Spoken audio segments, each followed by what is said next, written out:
Fact है, सवर्ण समाज इसका जो विरोध कर रहा है वो कुछ बिंदु हैं, उनके कारण हमें विरोध करना पड़ रहा है। पहला बिंदु, आपने ये कहा कि ओबीसी, एससी और एसटी अगर इनका उत्पीड़न कोई करता है तो सामान्य वर्ग का छात्र करता है। आपने सामान्य वर्ग को अलग कर दिया, यानी आपने पहले ही मान लिया कि सामान्य वर्ग जो है वो सदैव दूसरों पे जुल्म करने वाला वर्ग है, दूसरों का उत्पीड़न और शोषण करने वाला वर्ग है। यानी आपने सामान्य वर्ग को प्रताड़ित करने वाला वर्ग, अपराधी वर्ग घोषित कर दिया।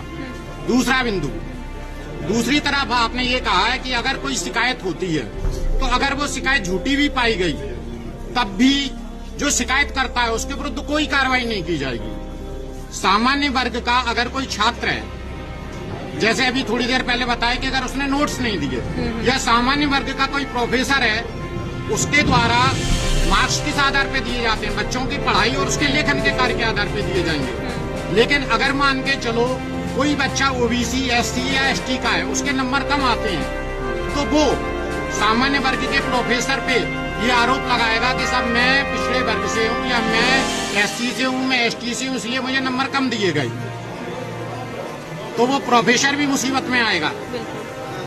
फिर इसकी जो जांच होगी, तीसरा हमारा जो बिंदु है कि उसकी जो जांच होगी, उस जांच कमेटी में आपने सामान्य वर्ग का कोई भी प्रतिनिधि नहीं रखा, तो हम ये कैसे माने कि निष्पक्ष जांच होगी। चौथी बात, जांच का जो प्रावधान है वो सरासर गलत है।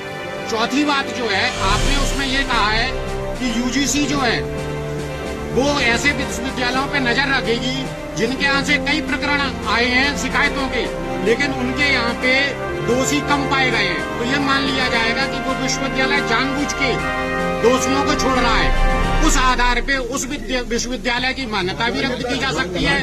दूसरी बात, उसकी ग्रांट भी रोकी जा सकती है। इसका मतलब ये हुआ कि वो विश्वविद्यालय जिनके कुलपति पिछड़े वर्ग के, एससी या एसटी के होंगे, वो इस बात को जानते हुए भी कि सामान्य वर्ग का जो छात्र है वो दोषी नहीं है, निर्दोष है, सामान्य वर्ग का जो प्रोफेसर है, सामान्य वर्ग का वहाँ जो कर्मचारी है वो निर्दोष है, उसके बाद भी चूंकि उनको अपनी रैंकिंग बढ़ानी होगी तो वो उसको जानबूझ के दोषी बनाएंगे, जिससे उन्हें ज्यादा से ज्यादा ग्रांट मिल सके और उन्हें परमिशन में किसी भी तरीके की समस्या उत्पन्न न हो। ये जो हमारे विरोध के कुछ प्रमुख कारण है। ये एक तरफ आप हिंदू सम्मेलनों का आयोजन करवा रहे हैं, कि पूरा हिंदू समाज एक हो जाए, दूसरी तरफ आप सामान्य वर्ग को अलग कर रहे हैं, आप सामान्य वर्ग को अपराधी घोषित कर रहे हैं। आप ये बताएं कि बिना सामान्य वर्ग के हिंदू एक कैसे होगा? आपने अपने आप ही डिवाइड कर दिया। ये जो सरकार है वो अपने आप ही डिवाइड कर रही है।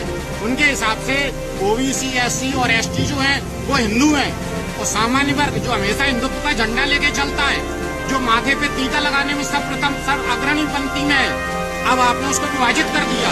हिंदू सम्मेलन अभी 20 जनवरी तक चले हैं, 20 जनवरी तक हिंदू सम्मेलन चले हैं, और उसी दौरान ये काला कानून लाया गया। तो ये सरकार की जो भेदभाव वाली नीति है उसका हम सरासर विरोध करते हैं, और ये विरोध प्रदर्शन हम जानते हैं पूरे भारत में होगा, और हम इस बात को भी जानते हैं कि एक दिन के विरोध प्रदर्शन से कुछ नहीं होगा। ये हमारे अस्तित्व की लड़ाई है, ये हमारे बच्चों के भविष्य का प्रश्न है। तो सामान्य वर्ग इस बात के लिए बिल्कुल तैयार है, हम एक लंबी लड़ाई लड़ने के लिए तैयार हैं। अगर इस लड़ाई में हमें शहादतें देनी पड़ेंगी तो हम वो भी करने को तैयार होंगे।